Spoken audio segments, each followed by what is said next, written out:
Alright guys, so I'm going to go ahead and get started on this. I've already got this rail right here cut to length.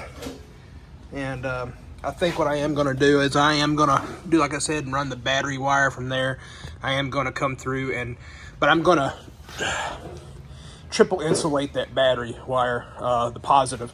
And I'm going to run it up this rail and then come up through here and then run me a firewall bulkhead through for the battery. The other thing I'm going to do is the negative wire. I am going to keep it back there. I'm going to probably run it down to the frame rail, because what's going to happen now is this frame rail right here up front, I will have those the frame connector brackets that get welded to this and that get welded to the back side. So if I connect back there to the frame rail, it's going to have the entire frame rail for the negative side, and I can just ground my engine, use a grounding strap, run from the engine to the frame rail, and it'll have a really good ground. So that's my plan. So the positive wire will run from there down and through the rail coming up, and I'm going to use a good thickness positive wire, so I don't have any issues with overheating the wire, trying to send too much through it, and we'll go that route.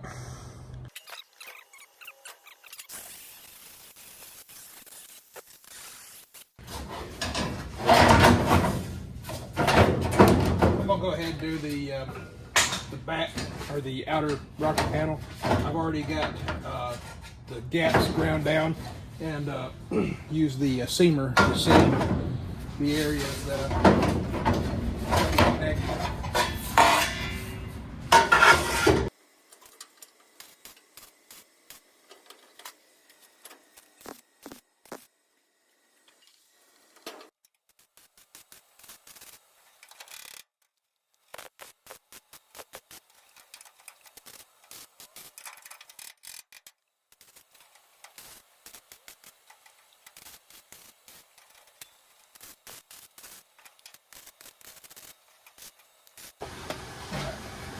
That's tacked in good enough right now. That will allow me to make my rib for the top of this rail, and then allow me to get that welded in, measured, get the inner rocker panel in. I think I'm going to cut the rocker panel though right here and make it a two-piece. It was a pain getting that full sheet in over there. Like, I had to bend part of the outside rail just to get the inner one in. So instead of doing that and then having to re-straighten everything out, I'm going to cut that inner rocker in half right here, slide that one in, slide the front one in, and then stitch weld them back together. You'll never see it. It'll be covered up anyway, and then I'll grind back the welds.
and those will hold that rail in the correct position.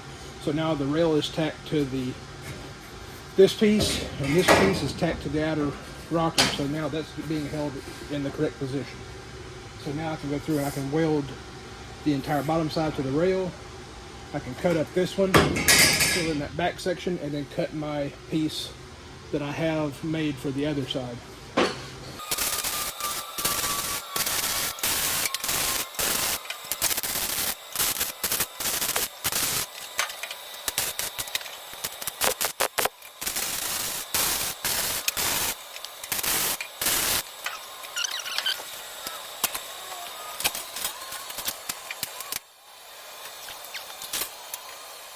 You can see I've got all those plug wells plugged. I've just barely got a little tack right there and a tack right here, and that's got the entire upper side of this level with the top of the outer rocker panel. These holes will get filled when I put the inner on and it gets all sandwiched together.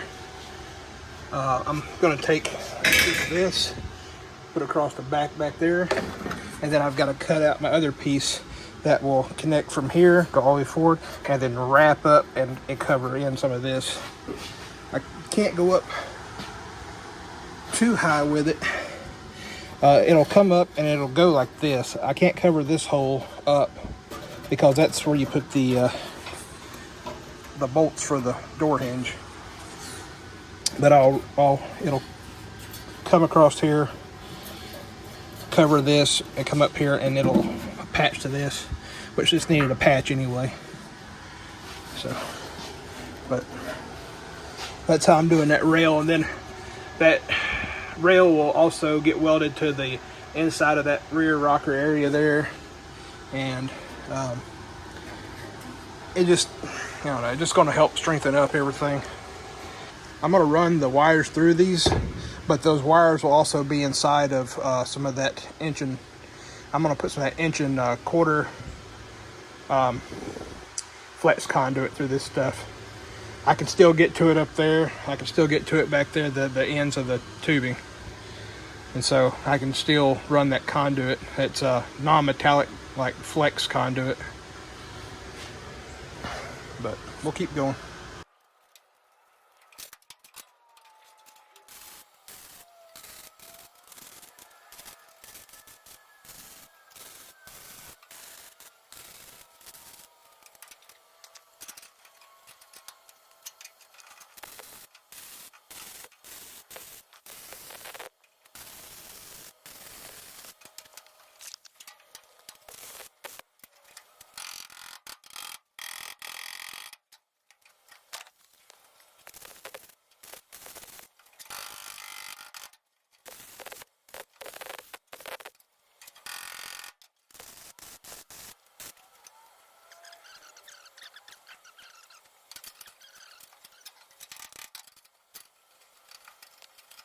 So on top of this being here, and then having the flat plate run down there, and doing like I did on the other side where I cut this part of the floor out and put that piece of rail that comes in here,